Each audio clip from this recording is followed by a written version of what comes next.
ସମସ୍ତଙ୍କୁ ମୋର ନମସ୍କାର। ଆଉ ଆଜି ଭିଡ଼ିଓ ବନେଇବାର କାରଣ ହେଉଛି କି ପ୍ରଭୁଙ୍କର ଯେଉଁ 12 ଜଣ ଶିଷ୍ୟ ଥିଲେ ସେମାନଙ୍କ ମଧ୍ୟରୁ ଜଣେ ସେଣ୍ଟ ଥୋମାସ, ତାଙ୍କ ବିଷୟରେ ଆମେ କିଛିଟା ଗୁରୁତ୍ୱ ବିଷୟ ଜାଣିବା। ପୁଣି ମୁଁ ଆପଣଙ୍କୁ କହିବି, ଯେଉଁମାନେ ଜାଣିନାହାନ୍ତି ଏ ଭିଡ଼ିଓ ସ୍କ୍ରିପ୍ଟ କରନ୍ତୁ ନାହିଁ, ଆପଣ ଫୁଲ୍ ଭିଡ଼ିଓ ଦେଖନ୍ତୁ। ମୁଁ ସବୁକିଛି ଡିଟେଲରେ ତ କହିପାରିବି ନାହିଁ, କିନ୍ତୁ କିଛି ରହସ୍ୟ ଜିନିଷ, ପୁଣି ଆଶ୍ଚର୍ଯ୍ୟ କର୍ମ, ସେ କେଉଁଠିକୁ ଯାଇଥିଲେ, କେଉଁ ସ୍ଥାନକୁ ପ୍ରଥମେ ଆସିଥିଲେ, ଏସବୁ ବିଷୟ ମୁଁ ଆପଣଙ୍କୁ କହିବି। କିନ୍ତୁ ଆମ ଭିଡ଼ିଓ ସ୍କ୍ରିପ୍ଟ କରିବେ ନାହିଁ, ଫୁଲ୍ ଭିଡ଼ିଓ ଦେଖିବେ। ଜାଣିଛନ୍ତି ସେଣ୍ଟ ଥୋମାସ କେବେ କେରଳାକୁ ଆସିଥିଲେ? 1852 ଶତାବ୍ଦୀରେ ଆସିଥିଲେ। ପୁଣି ଏଇଟା ମୁଁ କହୁନି, ଏ ଲୋକମାନେ କହିବା, ଏଇଟା ଯେଉଁଗୁଡ଼ା ହିଷ୍ଟ୍ରି ଅଛି ସେଇଟା ଲୋକମାନେ ମାନୁଛନ୍ତି କି ଏଇ ସମୟରେ ସେ ଆସିଥିଲେ କେରଳାକୁ ପ୍ରଥମ। ସେଣ୍ଟ ଥୋମାସ ହେଉଛି ଯୀଶୁଙ୍କର 12 ଜଣ ଶିଷ୍ୟ ଭିତରୁ ଜଣେ। ସେ ପ୍ରଥମେ ଇଣ୍ଡିଆର ଯେଉଁ କେରଳ ଅଛି, କେରଳର ଜାଗାକୁ ଆସିଥିଲେ। ପୁଣି କେଉଁ ସ୍ଥାନକୁ ପ୍ରଥମେ ଯାଇଥିଲେ ଜାଣିଛ? ପ୍ରଥମ ସ୍ଥାନ ହେଉଛି କୁଡୁଙ୍ଗୁଲୁର।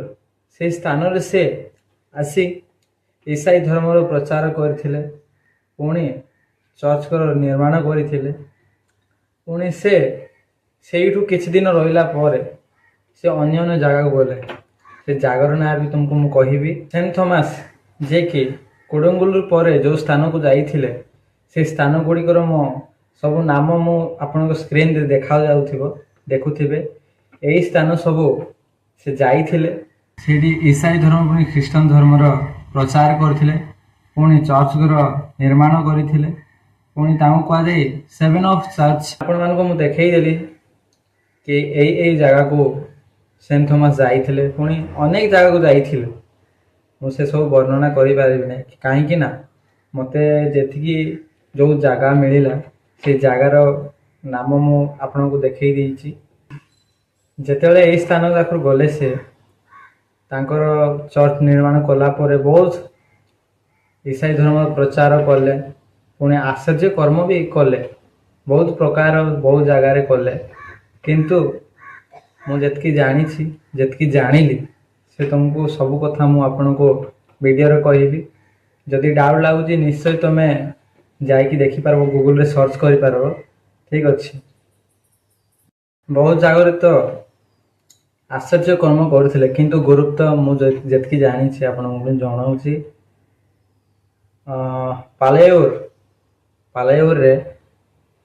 ପାଲେୟୁର ନାମକ ଗୋଟେ ଗାଁ, ସେଇ ଗାଁରେ ସେଣ୍ଟ ଥୋମାସ କିଛିଟା ଆଶ୍ଚର୍ଯ୍ୟ କର୍ମ କରିଥିଲେ। ମୁଁ ସେ କର୍ମ ବିଷୟରେ କହୁଛି କି କିଛିଟା ପଣ୍ଡିତମାନଙ୍କୁ ସେ ଖ୍ରୀଷ୍ଟୀୟ ଧର୍ମରେ ପରିଣତ କରିଥିଲେ, ପୁଣି ପରିବର୍ତ୍ତନ କରିଥିଲେ। ସେଠି ବି ସେ ଇସାଇ ଧର୍ମର ପ୍ରଚାର କରିଥିଲେ। ଏ ହେଉଛି ବିଶେଷ ଚମତ୍କାରର କଥା ମାନେ ମୁଁ କହୁଛି, ଯେଉଁଟାକି ମୋତେ ଯେଉଁଟା ବଡ଼ ଲାଗିଲା। ପୁଣି ସେଇ ବିଷୟ ନେଇ ମୁଁ କହୁଛି। ସେକେଣ୍ଡ ହେଉଛି ମାଲିଆ ଟୁର୍ କାହିଁକି ଯାଇଥିଲେ ଆଉ କେମିତି ମାନେ ତାଙ୍କ ଆଶ୍ଚର୍ଯ୍ୟ କର୍ମ ହେଲା, ସେ ବିଷୟ ମୁଁ ଟୋଟାଲ କହିବି।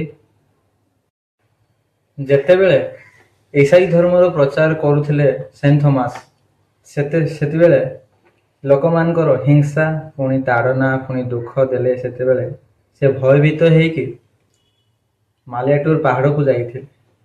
ସେଇଠି ଯେତେବେଳେ ପାଦ ପକେଇ ପ୍ରାର୍ଥନା କଲା ବେଳକୁ, ଆଣ୍ଠୁ ପକେଇ, ସେତେବେଳକୁ ମା ମରିୟମ ତାଙ୍କୁ ଦର୍ଶନ ଦେଇଥିଲେ। ପୁଣି ସେ ପ୍ରାର୍ଥନା କରିଲା ବେଳକୁ ପଥର ଭିତରୁ କ୍ରସ୍ ବାହାରିଲା। ସେଇ କ୍ରସ୍ର ନାମ ହେଉଛି ଗୋଲ୍ଡେନ୍ ଅଫ୍ କ୍ରସ୍ ବୋଲି କୁହାଯାଏ ସେଥିରେ। ପୁଣି ଯେଉଁ ପଥରରେ ସେ ପାଦ ଦେଇଥିଲେ, ସେ ପାଦ ଚିହ୍ନ ଅଛି। ପୁଣି ଯେତେବେଳେ ସେ ଭୟଭୀତ ହେଇକି ତାଙ୍କ ବାଡ଼ି, ଯେତେବେଳେ ତାଙ୍କୁ ଶୋଷ ଲାଗିଲା ପରେ ତାଙ୍କ ବାଡ଼ି ଯେତେବେଳେ ସେ ପଥରକୁ ମାରିଲେ, ସେ ପଥର ଝରଣା ହେଇକି ବାହାରିଲା। ସେତେବେଳେ ସେ ପାଣି ପିଇଲେ। ଏବେ ସେଇ ଗୋଲ୍ଡେନ୍ ଅଫ୍ କ୍ରସ୍କୁ ସଜାଡ଼ିକି ରଖାହେଇଛି। ପୁଣି ଯେଉଁ ଝରଣା ବାହାରିଥିଲା ସେଇଟାକୁ ଏବେ କୂଅ ଗୋଟେ କରିକି ସେଇଟା ରଖିକି ଲୋକମାନେ ଏବେ ବିଶ୍ୱାସର ସହ ସେ ଜାଗାକୁ ଯାଇକି ଆଶୀର୍ବାଦ ନେଇକି ଆସୁଛନ୍ତି। ପୁଣି ସେଇଠି ବି ଆଉ ସେଣ୍ଟ ଥମାସ ତାଙ୍କର ଆଶ୍ଚର୍ଯ୍ୟ କର୍ମ ତାଙ୍କ ଦ୍ୱାରା ଘଟିଥିଲା। ପୁଣି ସେ ସ୍ଥାନରେ ସେ ଚର୍ଚ୍ଚ ନିର୍ମାଣ କରିଥିଲେ। ପୁଣି ଇସାଇ ଧର୍ମ ପ୍ରଚାର କରିଥିଲେ ଚର୍ଚ୍ଚ ନିର୍ମାଣ କରି। ପୁଣି ଥାର୍ଡ, ଆପଣ ଜାଣିଥିବ କଚିର କୋଉ ନଦୀରେ ସେ ପାଣି ଉପରେ ଚାଲିଥିବାର ସମ୍ଭାବନା ମାନେ ଲୋକମାନେ କୁହନ୍ତି, ସେଟା ହିଷ୍ଟ୍ରି ଅଛି। ପୁଣି ସେଇଟା ଗୋଟେ ବିଶ୍ୱାସ କରାଯାଏ ସେଣ୍ଟ ଥମାସ। ପୁଣି ଆଉ ଗୋଟେ ଜାଗାର ନାମ କହିବି ମୁଁ। ଜାଗାର ନାମ ହେଉଛି କୋଟାବୁ, ଯିଏକି ସେ ଯେତେବେଳେ ଇସାଇ ଧର୍ମ ପ୍ରଚାର କରିବାକୁ ଗଲେ ସେଇଠି କୋଟାବୁରେ ସେ ଯୀଶୁଙ୍କର ଯୋଉ ଚିତ୍ର ପଥର ଉପରେ ବନେଇଥିଲେ, ସେ ଗୋଟେ ଏବେ ଯାଇ ଅଛି। ଲୋକମାନେ ଆଶୀର୍ବାଦ ଭାବେ ଯାଇକି ସେ ସ୍ଥାନରେ ଦେଖିକି ଆସୁଛନ୍ତି। ପୁଣି ସେ ସ୍ଥାନ ଗୋଟେ ପବିତ୍ର ଅଟେ। ସେଇଠି ବି ସେ ଚର୍ଚ୍ଚ ନିର୍ମାଣ କରି ଇସାଇ ଧର୍ମ ପ୍ରଚାର କରିଥିଲେ।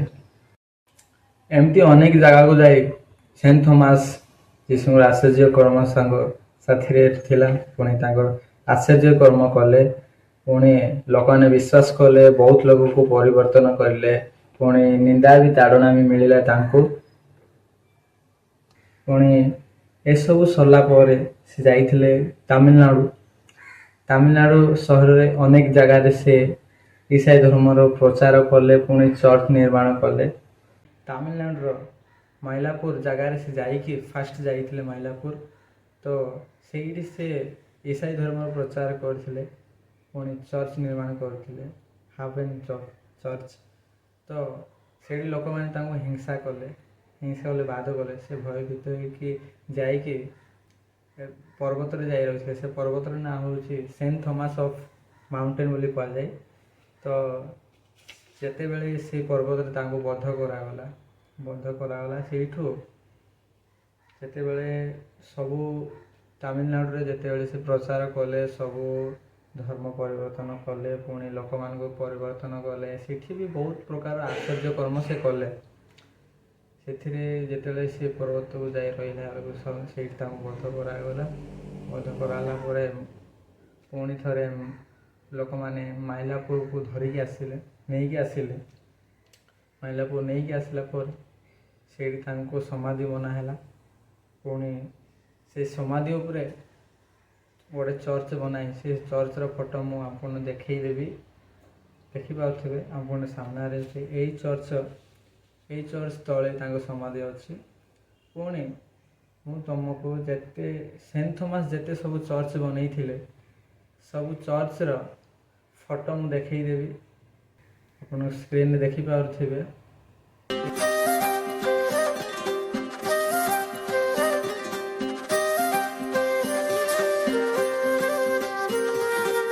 ଏଇସବୁ ଚର୍ଚ୍ଚ ସେ ଥମାସ ବନେଇଥିଲେ, ସେଣ୍ଟ ଥମାସ।